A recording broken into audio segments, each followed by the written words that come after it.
Yo, what's up everyone? It's Theo here and we're back at it again with another video.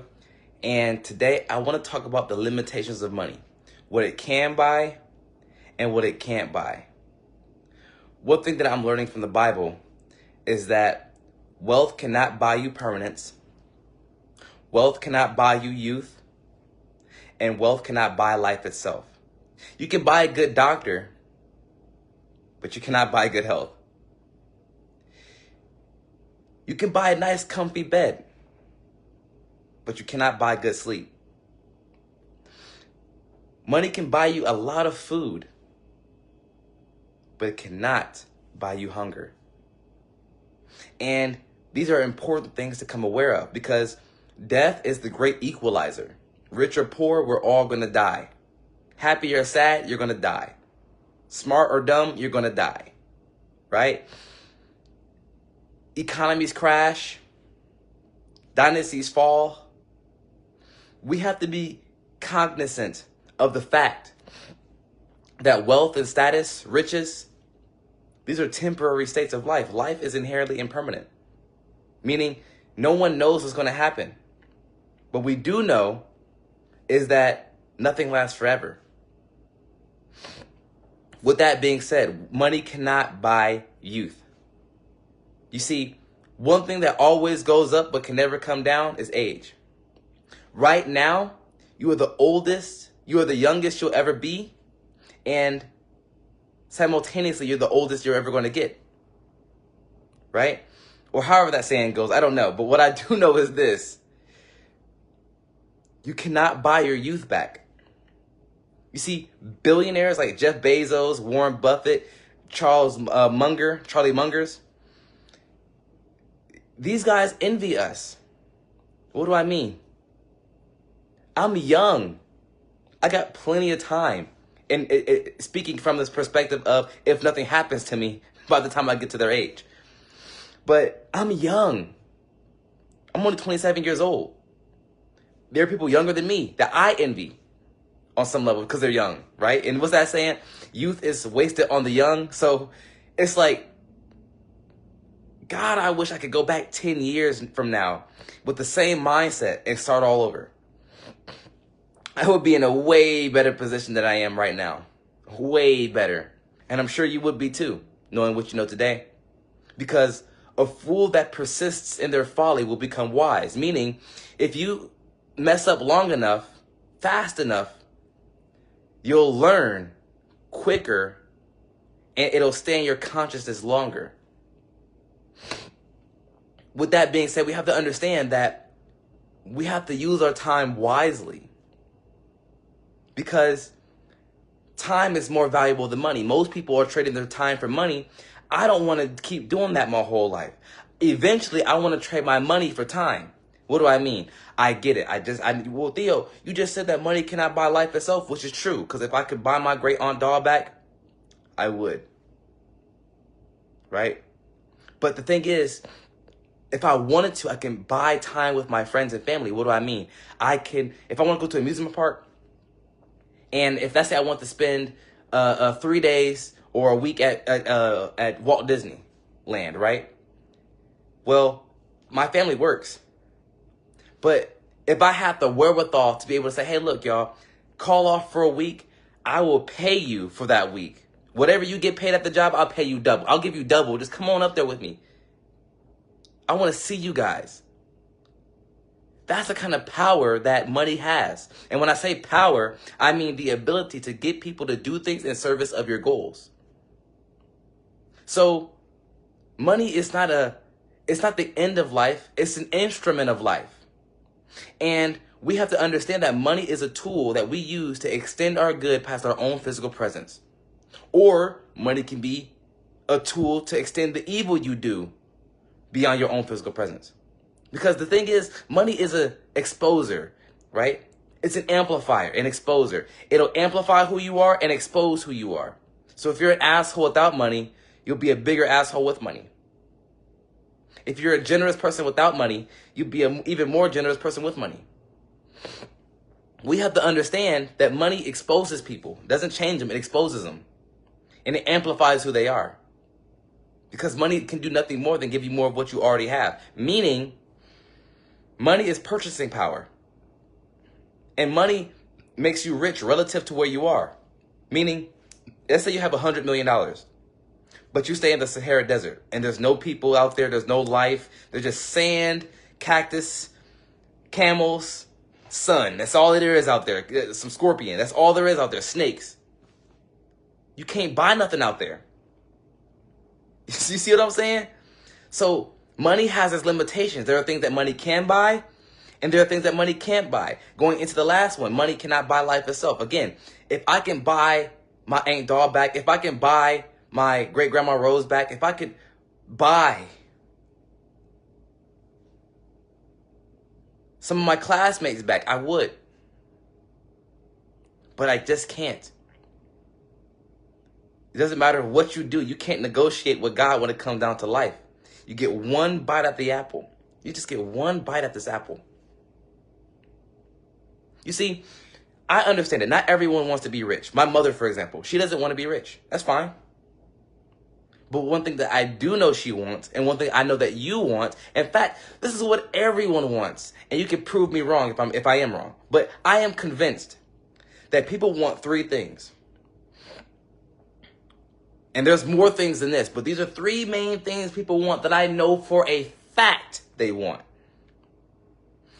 People want to be free of financial concern.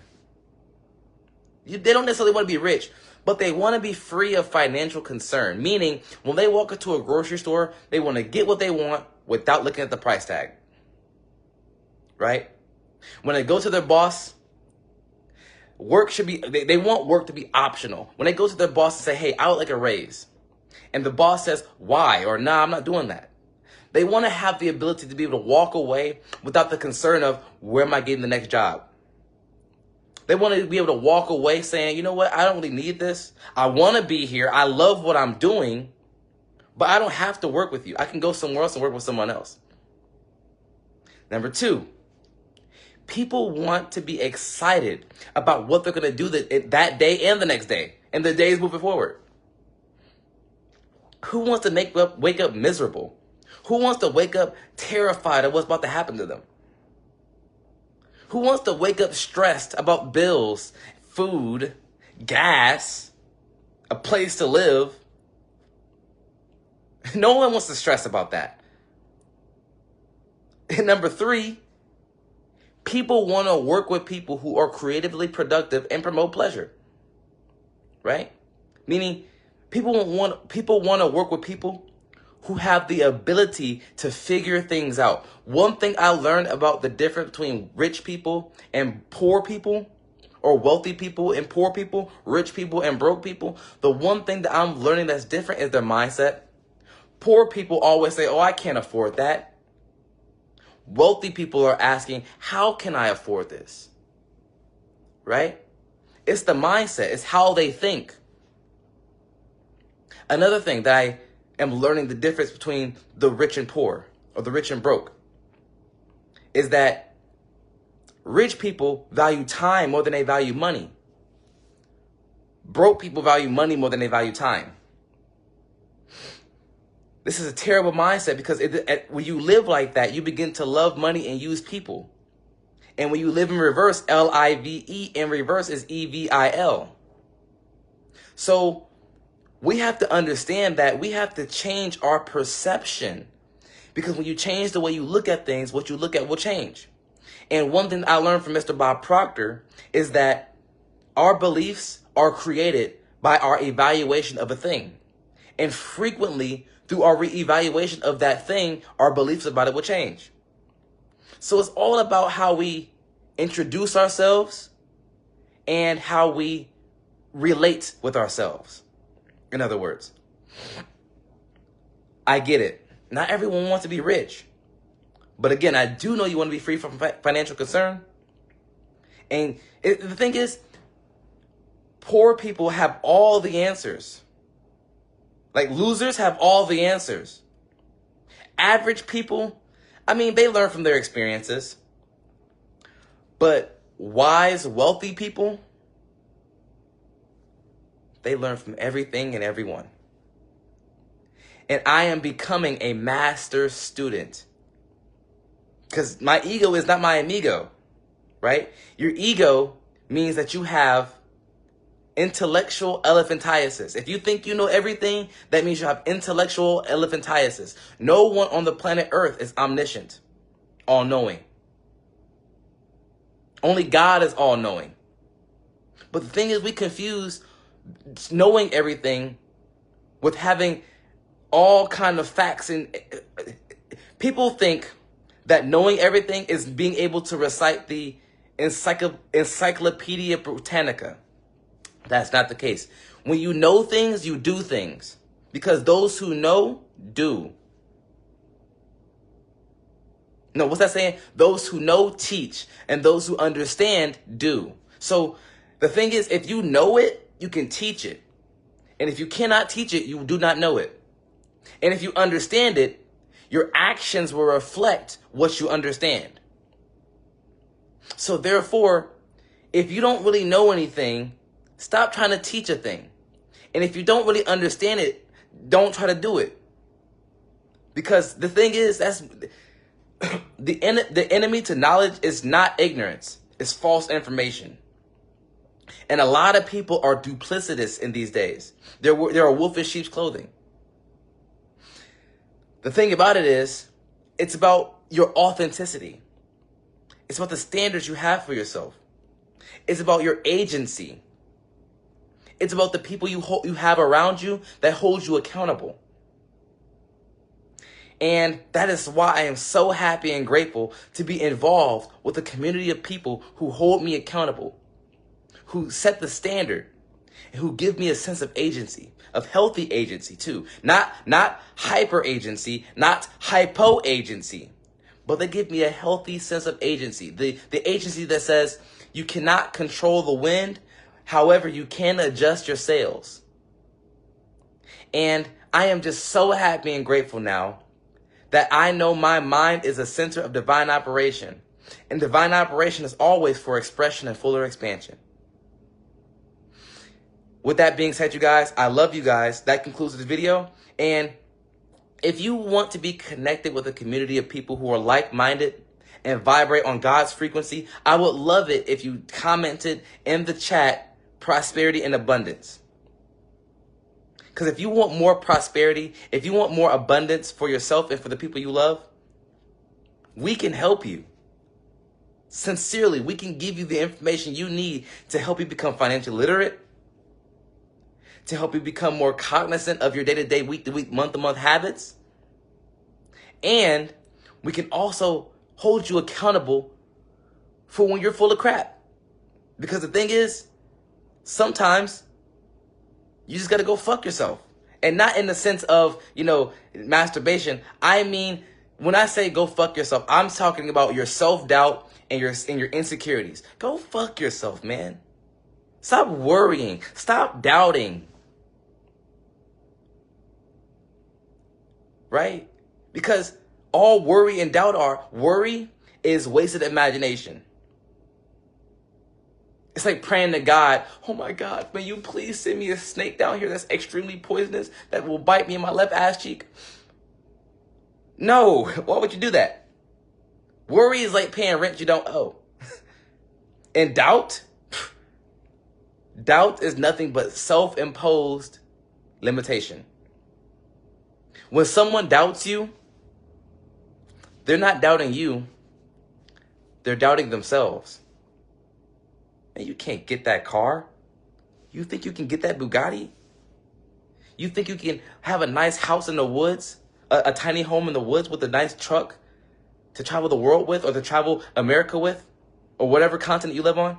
You think you can do that? You can't fucking do that. You're lame. Look at you. A loser. No. They're not telling you who you are. They're confessing who they are. I've never seen someone doing better than me talk down on me. I've only seen people who are doing worse than me talk down on me. And guess what? If you're rich and you're talking down on the poor, that's because you envy something the poor people have. And if you're poor, talking shit about the rich, that's because you envy something about the rich. Whether it's money, whether it's how happy they are, Whatever the case may be, we all have emotions. Every person on the planet has emotions. And our experiences of those emotions are valid, but how you behave is not going to be justified. If you behave poorly just because of how you feel, you can't justify that. We're grown, man. Only kids do that. Kids justify how they feel and all based on what they do. Excuse me. Kids judge what they do based upon how they feel. But as an adult, it's fuck how you feel. No one cares about how you feel. You still got to be respectful, period. Show some respect. Do unto others as you want done unto yourself.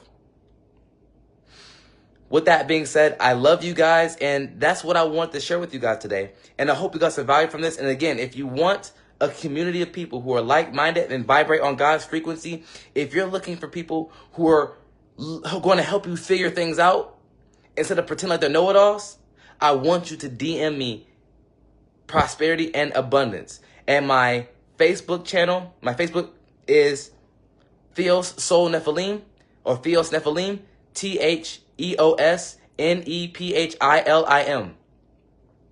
My Instagram is meta consciousness _ 22. I would love it if you messaged me and said, prosperity and abundance, I want more of this. I don't necessarily want to be rich, but I do want to be free of financial concern.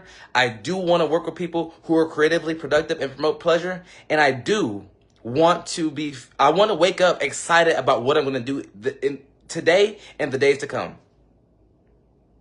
With that being said, you guys, I love you. Peace.